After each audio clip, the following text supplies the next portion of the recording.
Hello, everyone. Thank you for taking the time to listen to this update. Today's going to be an update on the PEA we put out today. It's January 20th, and a lot of work, years of work, culminates today in a piece of paper, a document, hundreds of pages, which is the first economic test or report for the underground at El Tigre.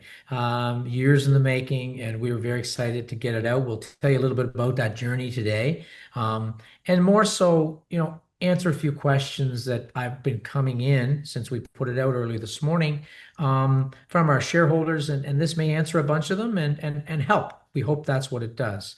So before we do that, though, I have on with me today some of the team. None of this happens without our team. What we accomplished with the surface mining bulk tonnage deposit in the Stockwork zone with getting our permit in November and the work we've done with that, which I've updated on and which we are steaming ahead with. We'll give a little update at that at the end briefly. Doesn't happen without a team. And I think our team's as good as any in Mexico. And I guess the proof in that is permitting our Stockwork zone project and now delivering shortly after that a wonderful economic report with respect to a long life, low capex underground. So exciting times, and I'm going to introduce you to some of the team. First, Charles Spath, who is our VP of Geology. His fingerprints are all over everything that we've talked about for years here. Very fortunate to have him on the team. We'll bring him in for a few explanations as we go through some of the model, the underground model, how the mine will be built, et cetera, et cetera. So, Charles, thank you so much for coming on, and we really appreciate you making the time. And I think that our viewers are really going to enjoy some of your insights.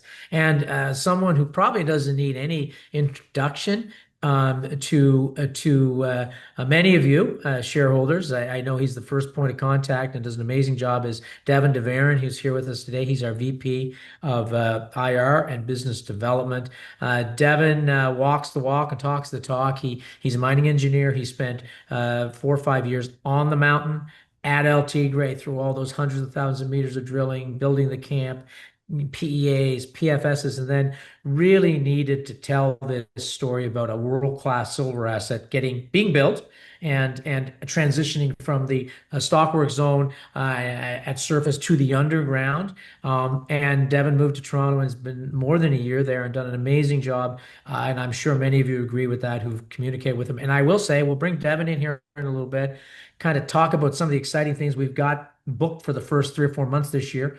We got a lot to talk about, and we're going to go all over the world and talk about Silver Tiger and this wonderful El Tigre project. So, Devin, thank you so much Excellent. for being here to answer some of my questions about what we're doing. I don't even know some of it. You book it so fast, I barely can get it in my calendar. So, thank you very much. And the rest of the team, I got to thank them again. They're not here today. They're in Mexico. Francisco Albalez leads them, our builder. And we'll get Francisco on here maybe in another couple of weeks for an update and talk about what's happening on the mountain as far as construction of the Stockwork zone and his plans for the underground. But today, let's talk PEA. Look, I'm going to share my screen. I think that might be very helpful here. If I can, and I'm going to bring you in, Charles, especially on this one, to start to talk about, we're what we did today. Um, there was always two big components of this project. And I talked about it many, many times. And I think people were tired of seeing this cartoon, and we're not going to spend a lot of time on it. The big surface mining of the Stockwork zone. We'll talk about some of those economics because they match up with the economics of now the underground. I mean, the first time we've seen the combined economics of this and the underground, which is the vein, the shale zone, and the sulfide zone. So finally, we have more than just potential to talk about. We have an economic report on this, which is many have seen. That's the surface mining stockwork zone. And now we can talk about that for the underground. Um, we put this PFS out today, and we can talk about some of the highlights very quickly. And Charles, we're very conservative, if I'm correct, in the price we used. I think today we're at $95 silver and $4,700 gold. What did we use in the study for our price? Please let me know, remind me.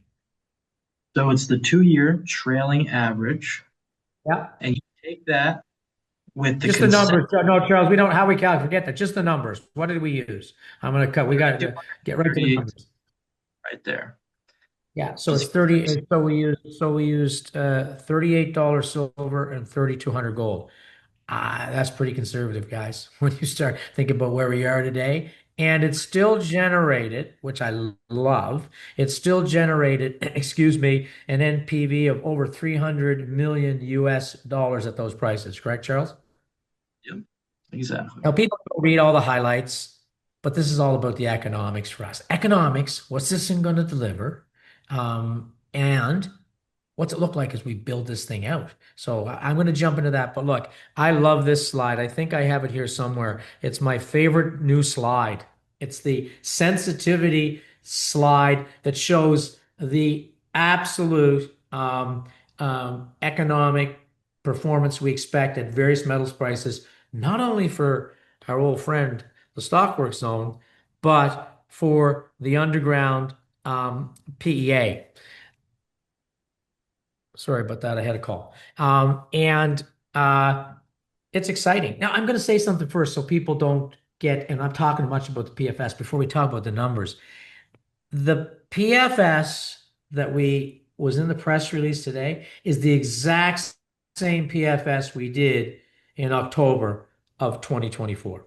Just that's important. The only thing that changed was back then we were way conservative. We used excuse me, 2150 gold and $26 silver. So you're not allowed pursuant to the securities laws. I have little knowledge of those. As everybody knows, I'm trained as a securities lawyer. You can't have two different prices in two technical reports for the same asset. So we had to use and plug in that 38 and 3200 into the PFS. And the only thing that changed was the economic numbers that spit out. They've improved, of course they would, and we'll talk about that. Look, let's just look at where we are today. If we looked at study prices, which is way over here, what an asset. I mean, this thing still returns on the underground of 42% IRR, which is incredible. On the IRR for the Stockwork zone is 65%, incredible. Big NPV, seven or almost 800 million USD in net present value. Um, Boy, but we're not at 38, 3,200. Let's just go over and look somewhere closer to spot. And spot is somewhere in here. It's in between these two. But even let's use 90 and 4,700. It's higher. But you're looking at incredibly, guys, an NPV today, which is what this is about, of 1.2 billion US dollars. You're looking for the underground, for the Stockwork zone, 950. You can add that up. That's more than 2 billion US NPV after tax with a 5% discount. Wow. We're trading at 500, maybe getting close to 600 million Canadian now. So people can do their own math. And if we execute and trade at one times NPV, we're going to be very, very happy shareholders. I know I will be. That being said, something else I want to point out, and that's really important before we get to Charles on here talking about the mining, is we're not allowed, just so you know, I'd love to put a table together where I just added all these numbers up, but you're not allowed. The securities laws of our land do not allow us to do that. But I figured that, most people can do the addition themselves to numbers. So you're going to have to because I can't combine the tables. That's how it works with respect to separate technical reports. Now, let's talk about the next thing, which excites me more. And the team are amazing. Some of them on the screen here today that helped us deliver that. At spot prices, this underground makes over life of mine 1.8 billion US dollars. That's net cash flow after tax. The Stockwork zone surface mining makes 1.3 billion almost. People could do the math. That's over 3 billion USD over life of mine.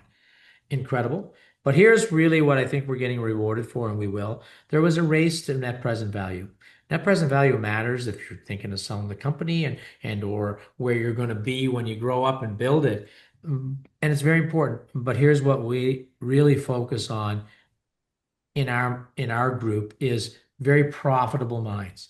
And if you start to look at an IRR, I didn't even know they existed this high, of 153% for the underground at spot prices and over 105% for the Stockwork zone surface mining. Those are incredible projects. And I think in a world, and what's what we're hearing from the analysts, in a world of these metal prices, which could go higher. I can't even dream of it because we like to think we gotta, we're gonna be quite flying way over here. Boy, this is way up in the atmosphere here. That's the companies that are gonna get rewarded. Very, very profitable companies, drive IRR, drive cash flow. That's what Silver Tiger is. And finally, people get to see the whole picture. Very excited about that. Now, enough from me. We didn't bring people on to hear me talk more. I'm sure they're tired of it. So let's get Charles involved. Charles, I think what we're going to do, if we could, is we're not going to talk about Stockwork Zone. Everybody's seen that. Everybody sees the numbers on the screen here. That speaks for itself. Let's go talk about the mine plan, how we're going to do it, show them how this mine's going to be built. I might have a few questions here and there about grade and some of these other things as we go, but talk about, I think, what we see here on the screen, and I'll lead you a little bit just because I know when these geologists give them the mic, like 25 minutes later, you think I'm bad, they're still talking about their favorite rocks. And we don't have time for that. Maybe that'll be another geological day, but just stick to the mining part. And what you told me, if I could tee it up for you, is we have a bunch of already ore at surface, which is going to be part of this plan, about 5 kilometers from where the processing plant's going to be, crusher and the processing plant there. And we're going to start with that, and then we're going to transition and we're going to walk everybody through it right through year 15 quickly, and you just give it a little bit of an overview of how this is going to be built. Last thing I'm going to say before this, in Mexico, you never get, in most cases, to do the underground mining until you have finished, I'm swinging this around, the surface mining of the Stockwork zone, which we see up here and we've talked about many times. So when the team first came back with the PEA, it was for the underground after we'd done the surface mining of the Stockwork zone 10 years from now. We didn't like that because we saw the price of the metal and we said, guys, we need to be able to do the two of them at the same time. Doesn't mean they start the exact same time. Maybe, well, we're already well started on the surface mining of the Stockwork zone. We know about that, given updates on that. That's already started. That really started 6 months ago. But at some point, you'd like, while you're building or at some point in the process, get underground and get that award and get all that cash we talked about in the sensitivity table. And the guys brought back a beautiful plan. And that's what's exciting about this. And that's what I really wanted people to understand today is we could start this underground anytime we want. It is in no way constrained by the surface mining of the Stockwork zone. Full stop. So are we going to start tomorrow? No, we still have some work to do.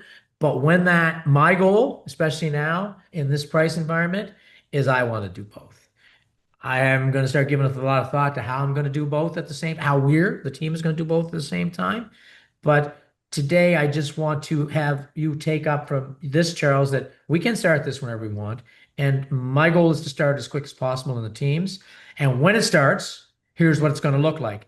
And it's not going to be in any way affected by the surface mining of the Stockwork zone.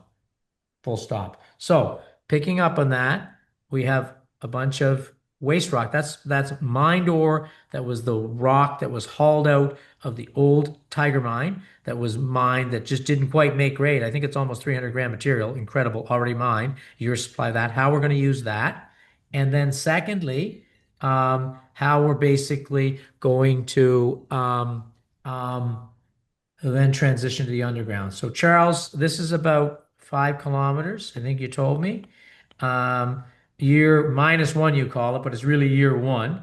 How do we start?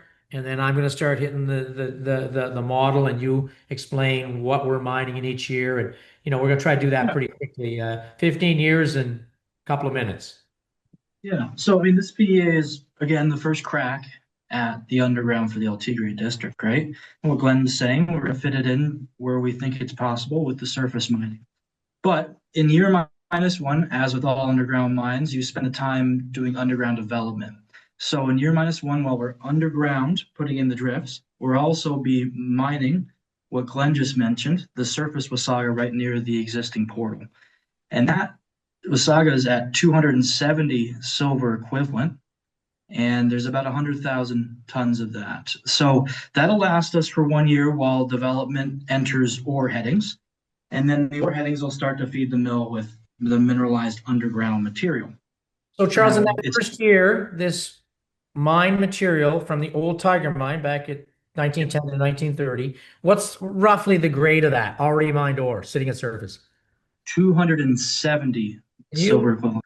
can you imagine almost Right, 300 right, grams of high grade underground silver ore sitting there already mined, and we just haul that down to the crusher, the processing plant, and it's about a year supply of that. Is that right, Charles? In the 800 a tons? year, a Wow. year of production. Yeah, What a boy, the old timers took care of us there. So exciting and allows us to start quick.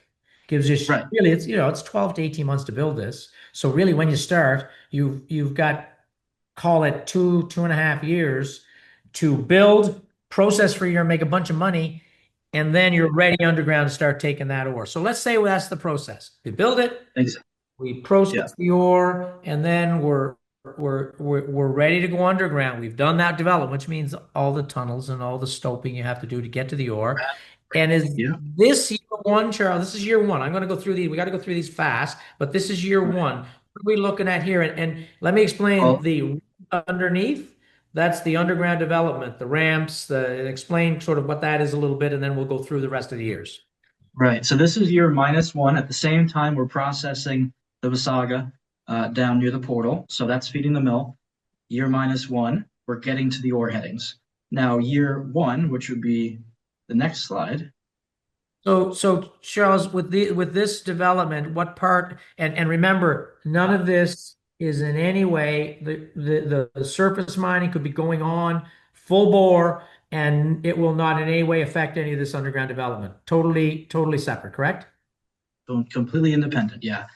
If And you where look, is this first development? What part of the ore body is that in? We have the names people are familiar with. yeah. So that left circle you did, that's the level seven, the one we've already rehabbed 400 Oh, meters. right, We're continuing right. along level seven. That ramp off to the left is actually the Sui vein. The ramp off to the right is the El Tigre. And Uh, then, yeah, lastly, the guy on the right is El Tigre to the south. Um, got it. and you'll see an egress Okay. being developed there, a secondary. That's not a shaft, Yep. it's for air ventilation. Oh, yes, here. Yes, I got it. And this is the old level seven entry that I've shown so many people the pictures of, correct? That's Wow, right. let's Yep. go back and see. Oh, what I want to bring everybody back to perspective. That's there, right? Hmm. That's the entry to level seven. So basically, where we have developed into that ore body, that's fantastic. So it starts to put it all in perspective how it's going to be done. So that's that one. And there would be right there, I'm guessing it. That's that portal opening. Beautiful. Okay, let's go to the next year, Charles. And this is year I get mixed up minus one. This is year two or one. This is year one. So minus one is all development. Year one is the first ore. Now you can see to the Got it. left, we're starting out the Sui vein, a bit of the El Tigre north, and most predominantly El Tigre south, the one to the right. Got Yep, it. And this is south. Got it. And all of this, so people can see that, so people understand what they're looking at. I'll blow it up. That's really, you can see the development, and you can see those drifts developing and the stopes down into the ore body, correct? yes, it's all there by Got year. it. Got Very it. Okay. transparent. So that's one. Here's two. Where are we going in year two? We're building. We're building. This is all the underground, as you can see. We're building it out. You can see now more of the production's focused on the northern Tigre, just under the pit or Oh, under the yes, I surface. see that. Yeah, in Yep. the center. Yeah. Okay. there. And then let's move on to the next year. Where do we start to go? You can see a little different colors coming up there. Now we start moving down elevation in the El Tigre North, a bit more stope infilling to the south as we work our way deeper. Mhm. And then we transition. You can see it's just continue the next year. What year are we in now, Charles? We're in year three, and so you can see we got the ramp down to the left. That'll take some more Sui vein, and then we have another ramp down at the El Tigre that developed in year three. Right. Okay, perfect. You can see all this underground work. And this is the plan. This is all engineered. This has all been done and is in the, in your model and built into the document, which we're going to file, very soon. We've pretty well got the finishing touch on that. We'll press release when that big long. How many pages is that, Charlie? Hundreds and hundreds of pages, correct? 600. You want to read it? 600-page report, guys. Yeah, it's a ton of work for the team, and but this fits this. It all comes from this model, and then you try to put it on paper. I know it's hard, but this is really what I think. Pictures are worth a million words. You really can see this. So now we transition to the next year, and you can see that underground development is just continuing. Working our way down elevation as we chase those veins at depth. Okay, and we'll go a little faster. Now you can see now in this year, where are we in this one? This is Charles. You can see a lot more development there. Yeah, I think we're year 7 or 8 right now, the green colors. So you can see to the south, we've started to develop some of the ore to the north of that body, that stope body. And then in the middle there, Right. we're going down. Yep, Yeah, you're just coming down, sequentially coming down. I see it. It's all balancing to a degree. Okay, let's just keep moving. We're gonna lose people. There's a lot of years here of war and money coming out of the ground. So you can 15 see years. the skip ahead, yeah, and they've got the year on them. There you go. There's 2035. You can see what Yep. we're doing there. We'll go by years. Really getting deeper now here in this portion of the body, correct? And filling Yep. in a lot more. And behind this is actually the Sui Sykes Kelly vein to the east, Mhm. and that's all Okay. uh, stoped out. Yeah, you can see that green stoping. Just yep, exactly. Oh yeah, you can really get a good view of it there as it comes down to depth from surface. Amazing, amazing look there. And let's add some more on there. Yeah, we saw where that development was up higher underneath, wasn't it? Hmm. And we continue. So Here we are at 2038. yeah, I didn't see what changed there. Oh, the blue comes on. Yes, you can see the blue color comes on in 2038. And what part of the ore body is that mainly in, Charles? to the far north of El Tigre and to the far south of El Tigre. You'll Perfect. see there's a small portal to the south that takes advantage of some high grade ore outside of the surface mining. So here we are in 2039, and we just continue to develop this beautiful underground mine, as you can see. And all of those stopes have been developed and the ore taken from them and processed. 2040, more development. I think a little bit more to the north there and south. Is that correct? Yep, north and south predominantly. Yeah, and here's the last one is year 2041. And you can basically look and see, no, that's it. That's it, accepting what we're going to add from drilling and more exploration. That's what's on the books today. That's a lot of First ore, pass. right? We got a lot Yeah. more to do. First pass. And that's about 5 million tons of ore right there, Charles.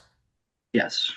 5 million We tons. mined it, by that period and at 800 tons per day. It doesn't mean we can't, expand that mill at any time we want. But right now we're talking 800 tons per day. The whole economics are on that. We are permitted for that, and we have that mill already on the mountain. Bought it in Canada and rolled it in there a year or two ago. So that's that. But then we're not done. We've got 3 more years.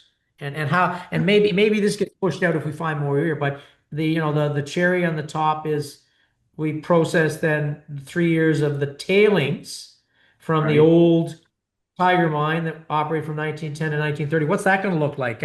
Grade and et cetera. Go back to that slide that shows the proposed mine plan. Yes, I think, absolutely. This one? yeah, exactly. So you see Okay. where the maintenance fuel offices, all the process equipment is right near the old tailings. Uh-huh. Uh, Yes, here. so there's no trucking at all. It's right there. It's 100 grams per ton silver equivalent, 1 million tons. 1 million tons. Yeah. 3 years supply? 3 years of production for us with that 800-ton mill. We just rough that up in the mill and fire it through the Merrill Crow and create a doré bar. Is that the idea? Same as the rest of the mining? A little bit different process, but yeah, same equipment. A little different process, but simpler, but no crushing, just maybe rough it up a bit, but it just goes through the mill. Right. Wonderful. Yep. And right at surface, we've drilled the heck out of it, all measured. Yeah, And it's we re-drilled all we that was all work done by the previous owners. They done what we re-drilled the whole thing ourselves, and so we're comfortable with that resource, correct? exactly, yep. About 2 years ago, we Wow. did that. Well, that was fantastic, Charles. I really, really appreciate that. That was a great run through. One thing I do want to talk a little about, and I don't know if I have, I hope I have a slide or something to show it. Maybe I do, maybe I don't. Talk a little bit about this slide because if I was putting this in perspective, everything we've talked about is right around the old Tiger mine, okay? And it's 5 million tons of ore. But to the north, we've done a lot of work, not enough work drilling to get it into the PA, but there's on 3.8 million tons of ore that looks very similar to exactly what we put in the PEA for the first 15 years of mine life here. And we're Right. going to do it's in the northern vein stopes. We're going to do more work on that. Tell me what that kind of looks like. And we put a little mine plan around that. And it's section 24. Am I correct? If people really want to get it, we're not allowed to include it. We don't have enough drilling, etc., to get it into the PEA. This almost doubles the amount of ore we've already got on the books for the underground. But if you read section 24, this big 600-page report, it's all in there because we've done a lot of work on it and we just need to do more drilling. So tell people what that looks like because that's really, really close to, being something we can start to think about maybe mining. Right, right. Well, if the shareholders remember from a few years ago, we were drilling the Cayley vein, the Benjamin vein, the high-grade Yep. Protector and Fundadora. And those veins are the host of these stopes and potentially, a newer mine to the north. So what we Right. found was that these veins are the same veins to the south, the same El Tigre Sykes-Keller we all know. It's just been faulted off 50 meters to the west. So we continue that trend. We had known about these historical workings in the past and Yep. from Anaconda days as well. But what we found out was when you look at the total M&I, we only have 300,000 tons and the inferred is 2.6. So what that tells you is we need more drilling, and that's why we decided to leave that part out of the PEA. More work, the first pass, and then go from there. But the same grade, the same tonnage, and about the same contained silver equivalent ounces of a 32 million. Oh, you can rest assured that when we get going here, we're going to drive on that surface Stockwork zone, get that built and get that cash. We're going to drive the underground we already have in the books on the PEA towards, a build decision, towards construction as fast as we can because we can. Work to be done there. So my mind is spinning on how we're going to do all this. And of course, we're not going to lose sight of the fact that we need to move this down the field because this basically, not quite, but almost doubles the underground. You talked about and what an amazing job by the team to have identified this. People should not pay attention. Go read section 24 of the report. There's all kinds of information there. Grade. I think just the underground in the PEA.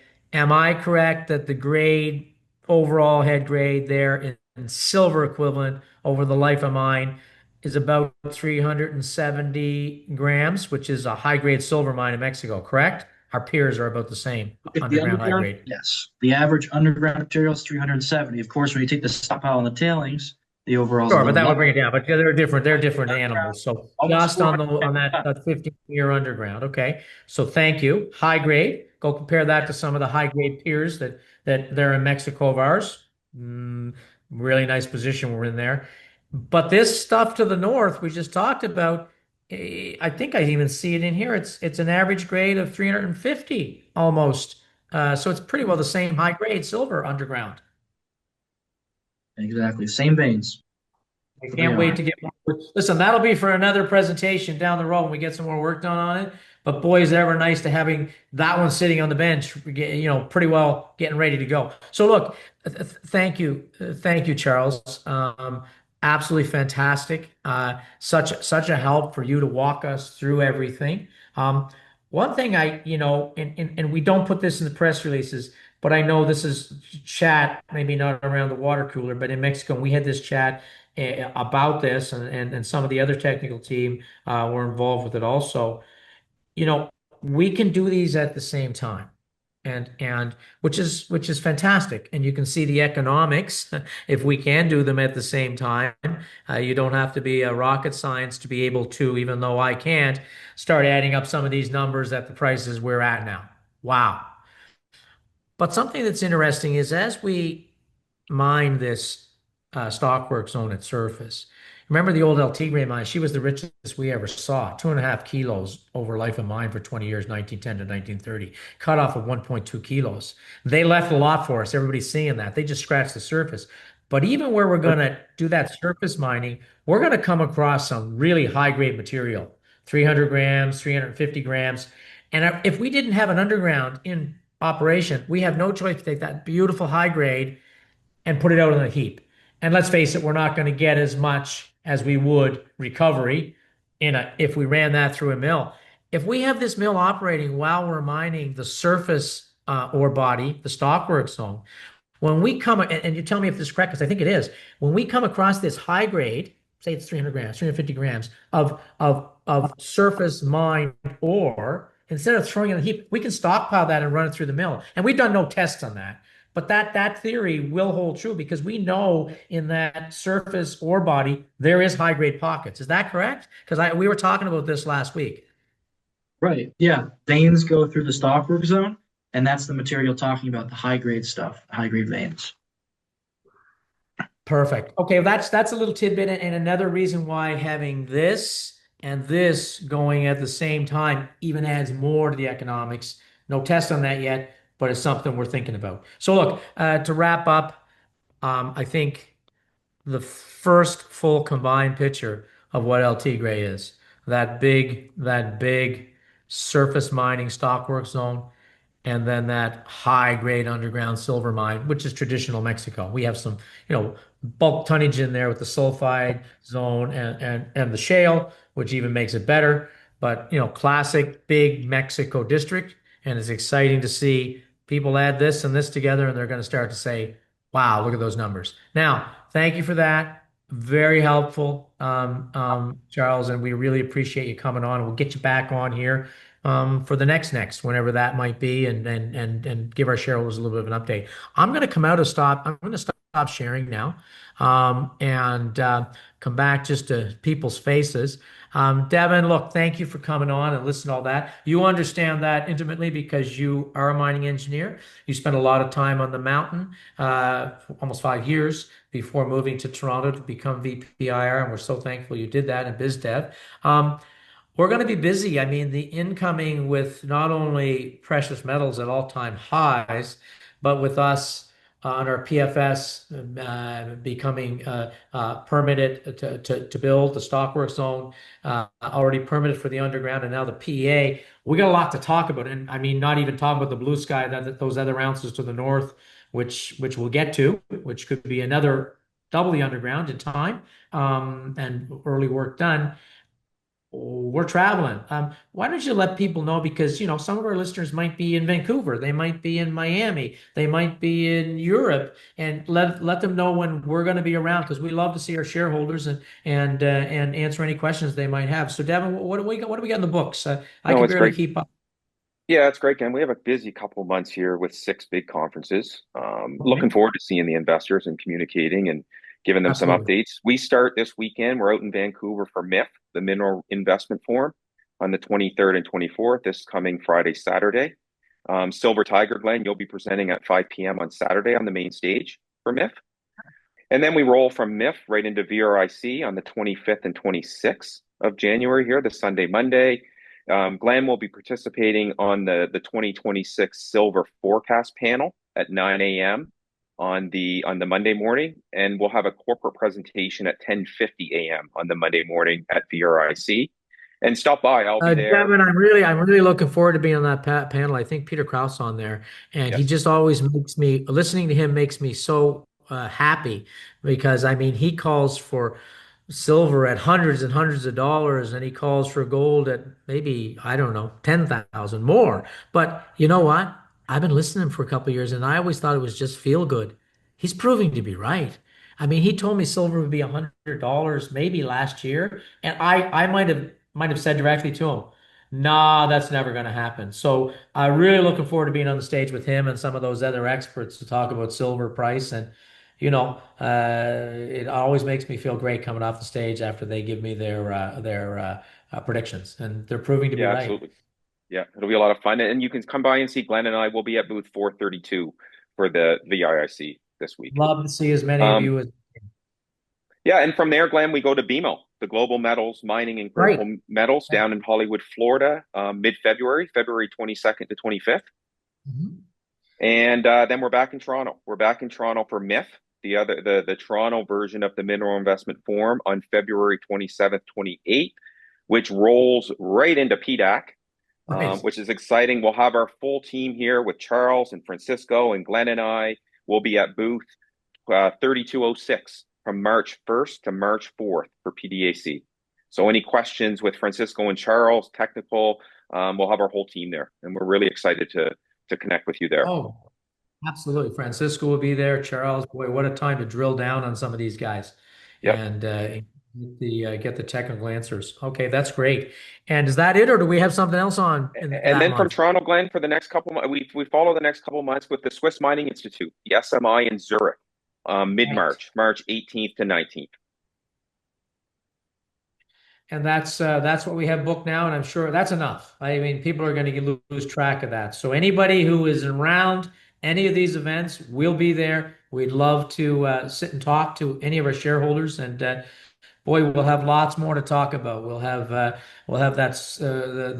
Stockwork zone well on the go, driving that underground closer and closer to making a construction decision and exploring, especially in that new northern area that Charles shared with us. So, look, Charles, thank you. Devin, thank you. I know that our listeners are going to enjoy having heard from you, and we're going to make sure that we bring you back real soon on some of these updates, and really maybe even add Francisco in for the next one, so that he gets a chance to have some FaceTime and really talk about what's going on in the mountain here every day because it's very busy down there. As you know, Charles, you're back and forth as you spend most of your time in Mexico. Thank you, everyone. Thank you. I hope that helped.